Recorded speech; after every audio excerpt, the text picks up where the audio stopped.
student, most welcome in my channel Saxena sir bio class. आप study कर रहे हैं मुझे लग रहा, क्योंकि आप क्वेश्चनिंग करते हैं मुझसे और मुझे मैसेज प्राप्त होता है कि ये बताइए, तो निश्चित रूप से ये आपकी पढ़ाई के लक्षण हैं और मैं इसे काफ़ी प्रसन्न हूँ। ठीक, मैं आपको जेनेटिक्स वाला पाठ पढ़ा रहा था। जेनेटिक्स के चैप्टर में आपको मैंने ब्लड पढ़ा दिया था। ब्लड क्या है, ब्लड में कितनी सेल होती हैं और ब्लड की दोनों प्रोटीन, एंटीजन और एंटीबॉडी को भी मैंने बता दिया था। उसके बाद टाइप्स ऑफ ब्लड ग्रुप ये भी डिस्कस कर दिया था और मैंने आपको छोड़ा था टाइप्स ऑफ ब्लड ग्रुप के बाद रक्त समूह के पश्चात मैंने आपसे ये कहा था कि अब आपको नेक्स्ट टर्म पे या अगले टर्म पे ब्लड ट्रांसफ्यूजन के बारे में बताएंगे। तो ब्लड ट्रांसफ्यूजन आज हम शुरू करते हैं। हमारा टॉपिक है ब्लड ट्रांसफ्यूजन। ब्लड क्लियर भी कर लेंगे।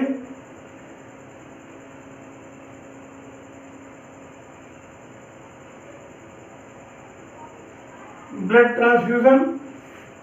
ट्रांसफ्यूजन क्या है?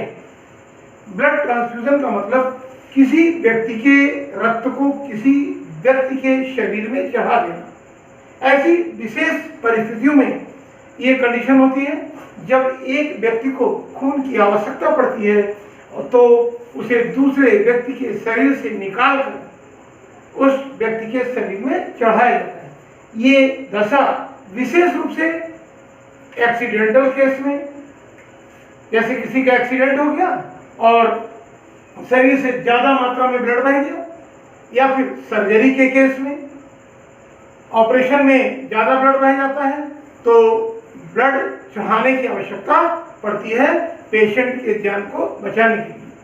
तो इन परिस्थितियों में ही हम किसी हेल्दी व्यक्ति के ब्लड को लेकर किसी पेशेंट के शरीर में जब चढ़ाते हैं, इस फिनोमिना को ही ब्लड ट्रांसफ्यूजन के नाम से जाना जाता है। अर्थात रोगी व्यक्ति के शरीर में किसी स्वस्थ व्यक्ति के रक्त को चढ़ाने की प्रक्रिया को हम ब्लड ट्रांसफ्यूजन के नाम से जान हो गया। अर्थात ये बात सीधी सी परिभाषा के रूप में निकल आई होगी या सिंपल थियरी निकल आई होगी। आप इसको बता सकते हैं किसी से अगर कोई पूछे, क्या कि अगर कोई आपसे पूछे कि व्हाट इज ब्लड ट्रांसफ्यूजन, तो आप क्या कहेंगे कि transfer of blood from healthy person into a patient body is known as blood transfusion.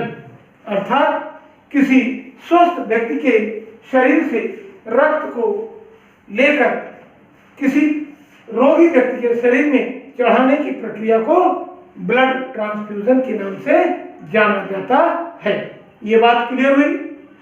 हाँ, इतना आपको ध्यान देना पड़ेगा कि कभी भी पेशेंट की बॉडी में सेम एंटीजन और एंटीबॉडी ना होने पर, क्योंकि सेम एंटीजन और एंटीबॉडी होने पर उसके शरीर में ब्लड का थक्का बन जाएगा, ब्लड क्लॉट कर जाएगा और जो ब्लड चढ़ाया गया था उसकी जान को बचाने के लिए वो उसकी जान को जोखिम में डाल देगा। अर्थात उसे बचाने के स्थान पर वो व्यक्ति क्या होगा, मर जाएगा। तो कुल मिलाकर के एक ही फंडा हमें अपने माइंड में रखना है कि हम कभी भी पेशेंट की बॉडी में या जो व्यक्ति ब्लड को ले, जो व्यक्ति अपने शरीर में ब्लड को चढ़वाए या जिस व्यक्ति के शरीर में रक्त को चढ़ाया जाए, उसमें कभी भी एंटीजन और एंटीबॉडी दोनों सेम ना होने पाए। तो मुख्य रूप से हृदय आद्यान या ब्लड ट्रांसफ्यूजन की क्रिया निम्न आधार पर होती है। ध्यान दीजिएगा, ये मैं एक तरफ लिख रहा हूं ब्लड ग्रुप, ठीक, इधर भी मैंने लिख दिया ब्लड ग्रुप। बहुत अच्छी प्रकार से आप समझ लेंगे इससे ब्लड ग्रुप कितने प्रकार के होते हैं? कुल 4 प्रकार के। पहला कौन सा था? ए। दूसरा कौन सा था? बी। तीसरा कौन सा था? A B. और चौथा कौन सा था? ओ। यही 4 तो ब्लड ग्रुप थे। दिख रहा है ना पीछे से? पूरा दिख रहा है। तो ए बी, ए बी और ओ, 4 प्रकार के ब्लड ग्रुप। हमने यही ब्लड ग्रुप इधर भी उतारा। ध्यान दीजिए क्यों उतारा है, आपको समझ में आ जाएगा। ए, यहाँ पर बी, यहाँ पर ए बी और यहाँ पर ओ। कितने टाइप के ब्लड ग्रुप है? 4। Blood group A, blood group B, blood group A B और ब्लड ग्रुप ओ। 4 हो गए।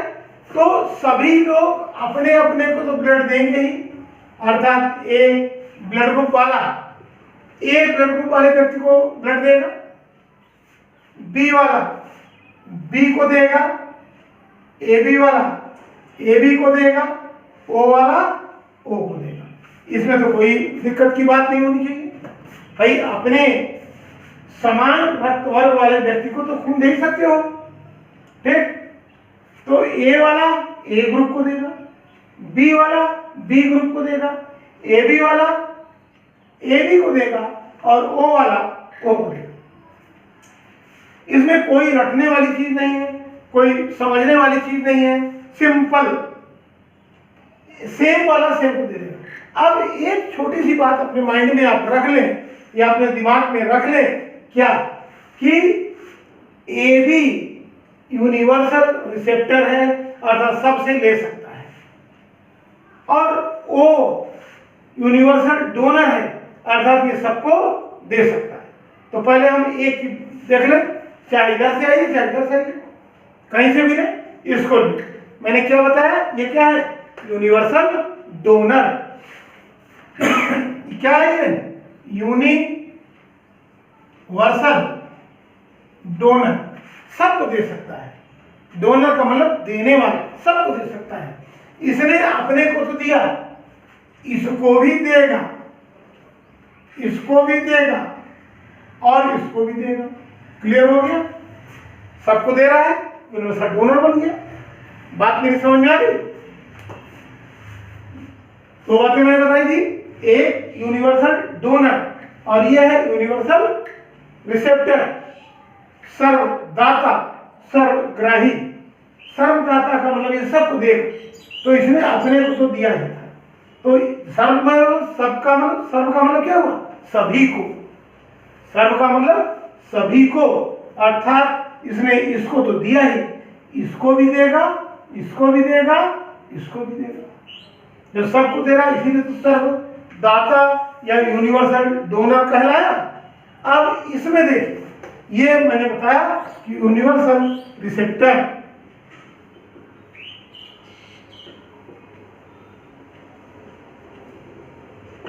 ये यूनिवर्सल रिसेप्टर, अगर हम हिंदी की बात करें तो इसे हम कहेंगे सर्वदाता, इसे बोले सर्वग्राही। सर्वग्राही का मतलब हुआ कि सबसे देने वाला। अब आप देखें ना, इससे तो इसने लिया, इससे भी लिया, बाकी बचे कौन? ये दो, तो इनसे भी दिला दो इनको। ये दिलाया और ये दिला दिया, हो गया। तो इसके पास सबसे आ रहा है ब्लड, यानी सबसे ये ले सकता है और ये सबको दे सकता है। सबको देने की क्षमता रखने के कारण इसे हमने क्या नाम दिया? Universal donor. और इसने सबसे लिया, इसी कारण इसे हम क्या कहते हैं? Universal receptor. सर्वदाता, सर्वग्राही, कोई दिक्कत नहीं। कुल मिलाकर के यही समरी है किसकी? ब्लड ट्रांसफ्यूजन की। मेरी बात समझ आ गई? अभी मैंने इसके पहले टर्म पे आपको डिस्कस किया था कि टाइप्स ऑफ ब्लड ग्रुप, उसमें बताया था blood group A, blood group B, blood group A B और ब्लड ग्रुप ओ।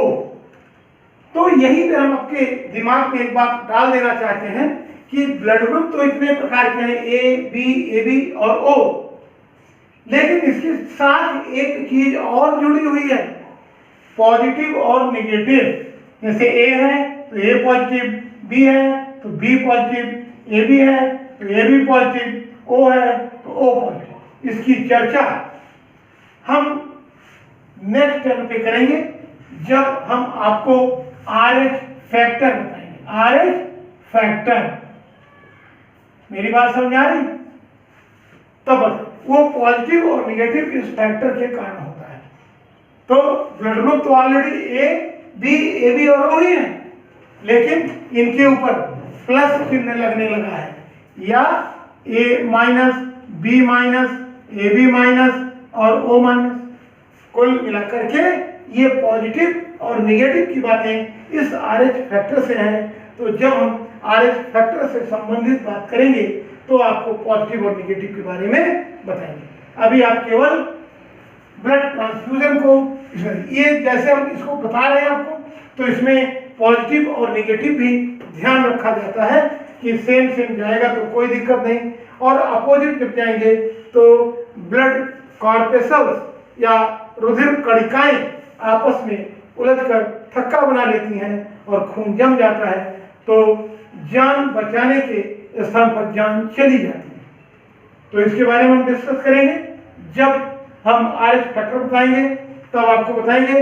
अभी आप केवल इतना ही जाने कि ए बी और ओ वाले ब्लड ग्रुप किस प्रकार से किस रुधिर वर्ग वाले व्यक्ति को रक्त दे सकते हैं। ए को देगा, बी को देगा, ए बी को देगा, ओ को देगा। इस तरह से हमने बनाया। फिर ये बात केवल अपने माइंड के अंदर रखिए, और वो बात क्या आपको रखनी है कि ओ यूनिवर्सल डोनर है और ए बी यूनिवर्सल रिसेप्टर है, अर्थात ये ओ सबको ब्लड दे सकता है, इसमें भी, इसमें भी, इसमें भी, इसमें भी। और ए बी ये जो दिख रहा है ये सबसे ले सकता है, दिख रहा है आपको, सबसे ले सकता है, इसीलिए इसको हम बोलते हैं यूनिवर्सल रिसेप्टर। और इसी बात को ध्यान में रखकर ब्लड का ट्रांसफ्यूजन या एक व्यक्ति से दूसरे व्यक्ति में रक्त को दिया जाता है, चढ़ाया जाता है, ठीक, और रोगी की जान बचाई जाती है। तो इसके बारे में भी आपने जाना। अब इसके बारे में जो हम अगला टॉपिक आपको बताएंगे ब्लड से संबंधित, कि कैसे माता पिता से बच्चों में ब्लड ग्रुप का निर्धारण होता है, और इसको भी आप अच्छी प्रकार समझेंगे। जेनेटिक्स का टॉपिक है, इसलिए आपको इसको बोलेंगे इनहेरिटेंस। क्या हो जाएगा?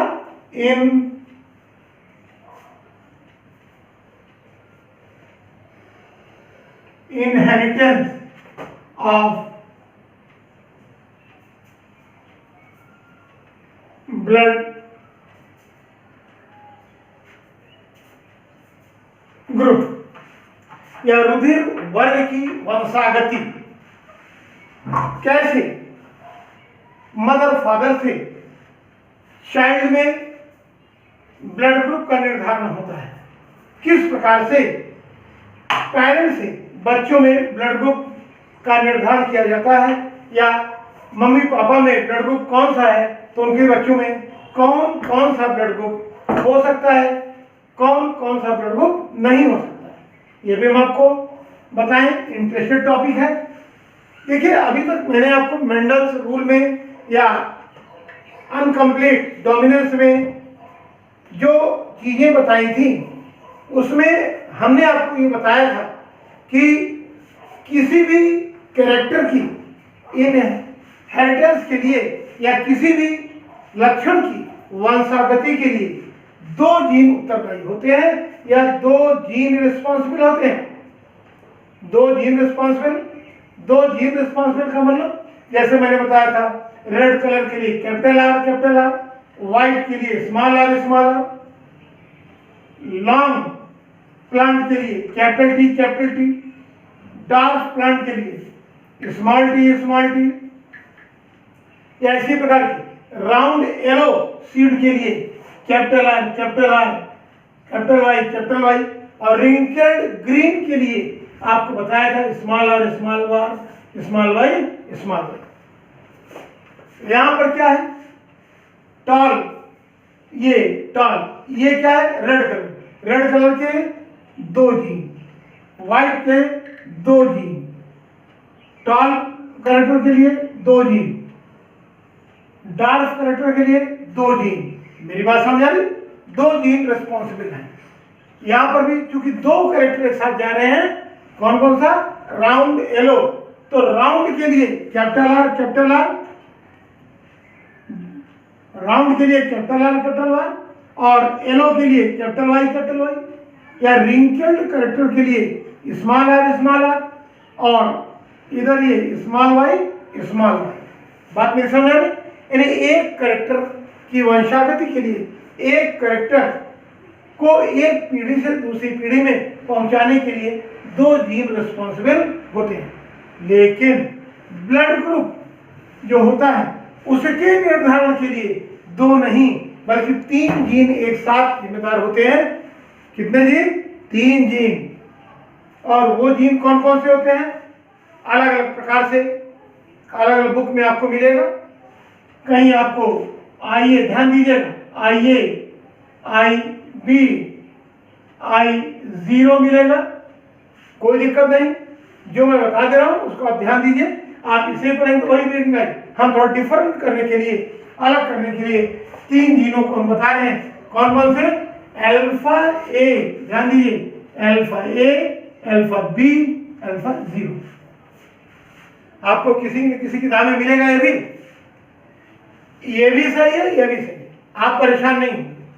ठीक, ये हम आपको आपकी शंका का निवारण करने के लिए हम पहले से बता रहे हैं, तो किसी प्रकार की शंका ना हो, किसी प्रकार की दुविधा आपके मन में ना हो, आप अच्छा और अच्छा कर सके बिना शंका के। इसलिए मैं क्लियर करते हुए आपको चल रहा हूं कि सभी लक्षणों की वंशागति के लिए कितने जीन होते हैं, 2 जीन, परंतु ब्लड ग्रुप का निर्धारण करने के लिए 2 नहीं बल्कि कितने जीन होते हैं, 3 जीन उत्तरदायी होते हैं। और ये जीन होते हैं alpha A, alpha B, alpha 0। ध्यान दीजिएगा क्या मैंने कहा, 3 जीन कौन कौन से हैं, अल्फा ए, अल्फा बी, ये देखो अल्फा ए, अल्फा बी,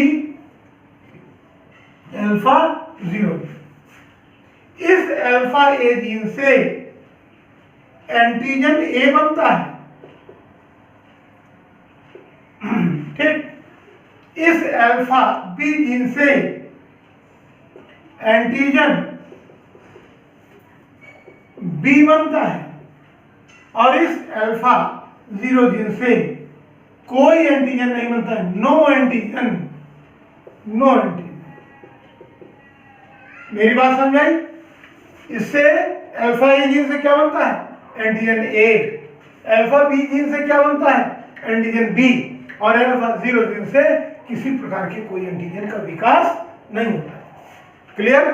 और ये भी आप जान लें कि अल्फा ए और अल्फा बी ये दोनों डोमिनेंट जीन होते हैं। किसके ऊपर, इसके ऊपर, अल्फा 0 जीन के ऊपर, या फिर दोनों जब जीन एक साथ होंगे अल्फा ए और अल्फा बी तो दोनों को डोमिनेंस होंगे, अर्थात अल्फा ए भी अपना प्रभाव दिखाएगा, अल्फा बी भी अपना प्रभाव। कोई दिक्कत, अल्फा ए भी अपना प्रभाव दिखाएगा और अल्फा बी भी अपना प्रभाव दिखाएगा, अर्थात अल्फा ए एंटीजन ए का भी विकास करेगा, अल्फा बी एंटीजन बी का भी विकास करेगा। बात मेरी समझ आई। ये नहीं कि ये दिखाएगा तो बी वाला छिप जाएगा, नहीं छिपेगा, ये भी अपना कैरेक्टर शो कर देगा और ये भी अपना कैरेक्टर शो कर देगा। क्लियर हुआ। तो दोनों अपना अपना प्रभाव दिखाएंगे। हाँ, अगर कोई रिसेसिव कैरेक्टर नहीं बनाएगा तो अल्फा 0 जीन। क्लियर हुआ। तो मदर और फादर से किस प्रकार से संतानों में कौन कौन से जीन पहुंचेंगे और उसे कौन कौन सा ब्लड ग्रुप पहुंचेगा, जरा ध्यान दीजिएगा। मिटा रहे हैं इसको, ये मालूम हो गया ना। अल्फा ए से एंटीजन ए, अल्फा बी से एंटीजन बी, अल्फा 0 से कोई भी एंटीजन नहीं। आप देखिए इससे है मदर फादर, ये इसको कुछ अच्छा सा कलर है इसलिए मैं, देखो ये दिख रहा है कि नहीं दिख रहा है, बताना हमको। नहीं दिख रहा है कि दिख रहा है? क्लियर? नहीं दिख रहा है, दिख रहा है ना? तो फादर, क्लियर? और ये मदर, देखिए ध्यान से, क्लियर है? स्पष्ट है कि नहीं? दिख रहा है ना? तो फादर और ये मदर, ये दोनों हैं। अब दोनों से जीन्स जाएंगे, देखिए ये इनमें भी वही जीन होंगे, कौन कौन से? अल्फा ए, अल्फा बी और अल्फा ओ जी होंगे। क्लियर हो? साफ दिख रहा होगा। और इधर भी अल्फा ए जीन, अल्फा बी जीन और अल्फा 0, कोई दिक्कत नहीं। अब जरा ध्यान दीजिए, इनको मैं थोड़ा बड़ा लिखता हूं ताकि पीछे वाले बच्चे नहीं देख पा रहे होंगे। तो ये हो गया अल्फा ए जीन, अल्फा बी जीन और अल्फा ओ जीन। क्लियर है? मेरे ख्याल से बड़ा, बहुत बड़ा ठीक नहीं है, समझ रहेंगे मैं बोल रहा हूं। देखें alpha A, alpha B, alpha O gene, कोई दिक्कत नहीं। अब जरा ध्यान दीजिए, बच्चों में एक जीन फादर से जाएगा, एक जीन मदर से जाएगा। एक जीन कहां जाएगा? फादर से, और एक जीन मदर से। ध्यान दीजिएगा, ये जीन अगर आया फादर से और ये जीन आया मदर से, तो इसमें कौन कौन से आ गए? अल्फा ए, अल्फा ए, कोई दिक्कत? क्लियर है ना? दिख रहा है? इधर अगर ये जीन इसमें आया और ये जीन मदर से आया, ध्यान दीजिए, अल्फा ए जीन और अल्फा बी जीन आया। अगर ये जीन, ये और ये जीन इसमें आ गया,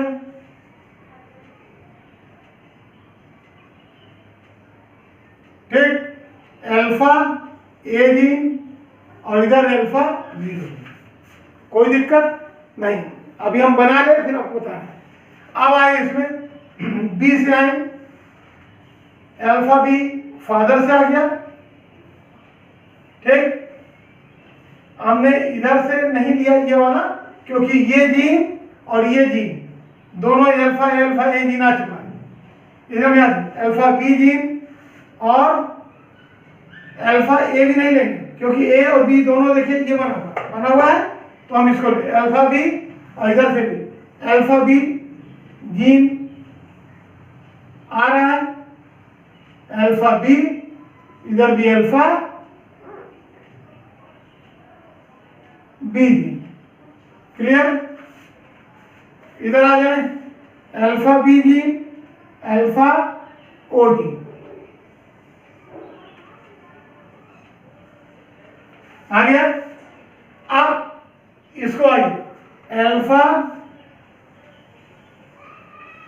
0 ओ जी और अल्फा ए, ओ ए का कंडीशन ये बना हुआ है, कहा ये है, इसको नहीं ले रहे, और इसको इससे लेते हैं ओ बी का कंडीशन ये बना हुआ है, नहीं लेंगे क्योंकि रिजल्ट मिल जाए यही, ओ और इधर भी अल्फा ओ। देन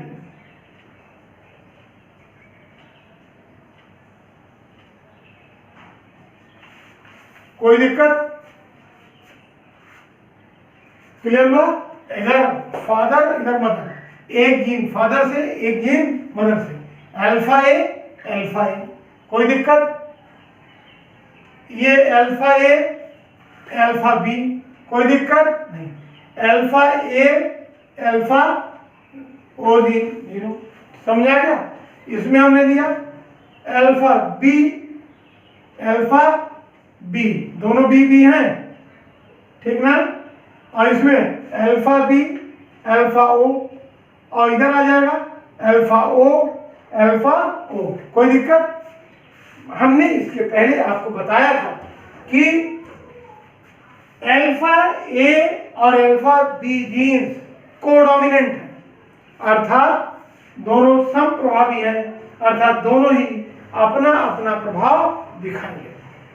लेकिन अल्फा ओ जीन जब है तो वो अपना प्रभाव नहीं दिखा पाएगा, वो केवल तभी दिखाएगा जब दोनों जीन अल्फा अल्फा हो जाएंगे, अर्थात वो रिसेसिव जीन है, अप्रभावी है। जरा ध्यान दीजिए, इधर ये क्या बना, अल्फा ए जीन से क्या बनेगा, antigen A, alpha A gene से एंटीजन ए, क्लियर, ये बन रहा है एंटीजन। यहां तक दिख रहा है कि नहीं दिख रहा है, तो यहीं समझ लीजिए आप, हमने आपको बताया ना, अल्फा ए ये तो दिख ही रहा होगा, एंटीजन ए, इससे भी एंटीजन ए, इसमें आइए एंटीजन ए, इससे एंटीजन बी, इससे एंटीजन ए, और इससे एंटीजन कुछ नहीं बनेगा, कुछ नहीं, डैश करने ज्यादा अच्छा रहेगा, ठीक। इसमें एंटीजन बी, इधर भी एंटीजन बी, और इधर आएंगे तो एंटीजन बी, इसमें कोई एंटीजन नहीं बनेगा, और इसमें कोई भी एंटीजन नहीं बनेगा, इसमें कोई एंटीजन नहीं बनेगा। क्लियर हुआ, क्योंकि इसके प्रभाव से, अल्फा ए जीन के प्रभाव से एंटीजन ए बन गया। क्लियर, अल्फा बी जीन के प्रभाव से एंटीजन बी भी बना, ए के प्रभाव से एंटीजन ए बना। यहां पर ए के प्रभाव से एंटीजन ए बना, लेकिन ओ के प्रभाव से कोई एंटीजन नहीं बना। यहाँ बी के प्रभाव से एंटीजन बी बना, दूसरा भी बी है, इसके प्रभाव से भी एंटीजन बी बना। यहाँ पर बी और ओ है, अर्थात इसके प्रभाव से एंटीजन बी बना, लेकिन इसके प्रभाव से कोई भी एंटीजन नहीं बना। यहाँ अल्फा ओ अल्फा ओ, किसी प्रकार का कोई एंटीजन नहीं बनेगा, इसका मतलब ये हुआ कि इसमें कोई एंटीजन नहीं बनेगा। अब जरा ध्यान दीजिए, इसका बीजी क्या होगा, जरा ध्यान दें, बताएं। केवल एंटीजन ए बना है, तो जो एंटीजन होता है वही तो उसका ब्लड ग्रुप होता है, तो इसमें एंटीजन ए दोनों कंडीशन में है, तो इसका ब्लड ग्रुप ए होगा। इसमें ए और बी दोनों एंटीजन है, तो इसका ब्लड ग्रुप ए बी होगा। इसमें केवल ये एंटीजन है, ब्लड ग्रुप ए होगा। इसमें बी एंटीजन है दोनों जगह पे, तो इसका ब्लड ग्रुप बी होगा, ध्यान दीजिएगा। और इसमें केवल बी एंटीजन है, तो इसका ब्लड ग्रुप भी क्या होगा, बी होगा। और यहाँ पर कोई एंटीजन नहीं है, तो इसका ब्लड ग्रुप क्या होगा, जब कोई एंटीजन नहीं है, कोई एंटीजन नहीं होता है, वो कंडीशन कौन सी होती है, जब ब्लड ग्रुप ओ। क्लियर हो गया, कोई दिक्कत बताएं आप हमको। इसमें केवल एंटीजन ए बना है, तो ब्लड ग्रुप ए होगा। इसमें एंटीजन ए और बी दोनों बने हैं, तो ब्लड ग्रुप ए बी होगा। इसमें ब्लड ग्रुप ए होगा, क्यों, क्योंकि इसमें केवल एंटीजन ए बना है। इसमें केवल एंटीजन बी बने हैं, तो ब्लड ग्रुप बी होगा। इसमें भी एंटीजन बी बना है, तो इसका भी ब्लड ग्रुप बी होगा। यहाँ पर किसी प्रकार का कोई एंटीजन नहीं बना है, तो इसका ब्लड ग्रुप ओ होगा। क्लियर हो गया, तो इसको आप लिख भी सकते हैं क्या, कि जब माता और पिता से, ये मम्मी है पापा, जब माता और पिता से बच्चे में ब्लड ग्रुप बनने के लिए या ब्लड ग्रुप के निर्धारण के लिए अल्फा ए जीन पहुंचता है, तो एंटीजन ए का विकास होगा और इसका ब्लड ग्रुप ए होगा। और जब माता और पिता से बच्चे में अल्फा बी जीन पहुंचते हैं, तो इसमें एंटीजन ए और बी दोनों का विकास होगा, और ऐसी दशा में ब्लड ग्रुप ए भी होगा। और जब माता और पिता में से एक से अल्फा ए और दूसरे से अल्फा 0 जीन पहुंचता है, तो इस दशा में भी एंटीजन ए का विकास होगा, इसका ब्लड ग्रुप ए होगा। और जब माता और पिता से अल्फा बी जीन पहुंचते हैं, तो दोनों से एंटीजन बी का विकास होगा, ऐसी दशा में ब्लड ग्रुप बी होगा। और जब माता पिता से अल्फा बी अल्फा 0 जीन पहुंचता है तो ऐसी दशा में भी एंटीजन बी का विकास होगा और ब्लड ग्रुप बी होगा। और जब माता पिता दोनों से अल्फा ओ जीन पहुंचता है तो इस दशा में किसी भी प्रकार का एंटीजन नहीं बनता है और इस दशा में ब्लड ग्रुप ओ ही होगा क्योंकि उसमें कोई भी एंटीजन नहीं होता। तो ये चीज क्लियर हो गई, मेरे ख्याल से अच्छी प्रकार से समझ में भी आई होगी। और आप हमें बताइएगा कि कैसा आपको समझ में आया। इसके बाद हम इसके थ्योरेटिकल न्यूमेरिकल होंगे कुछ, जो हम बताएंगे कि किसी के मदर और फादर का ब्लड ग्रुप क्या है, उसे होने वाली संतानों में ब्लड ग्रुप क्या होगा, ये हम आपको नेक्स्ट टर्न पे बताएंगे, अगले दिन बताएंगे। आज तक का लेक्चर यहीं तक। और ये वीडियो आपको कैसा लगा? अगर आपको अच्छा लगा हो तो हमारे वीडियो को जरूर लाइक, सब्सक्राइब और शेयर करेंगे। और जैसा कि हमेशा सूचना आपको मिलती है कि जल्दी ही आपको एक नया वीडियो मिलेगा, वो नीट एग्जाम के लिए या कंपटीशन एग्जाम के लिए बिल्कुल बिगिनिंग से, शुरू से। और मुझे लगता है कि आप इंतजार कर रहे होंगे, तो बहुत जल्दी आपका यह इंतजार समाप्त होगा। हम आपको उसको भी देंगे।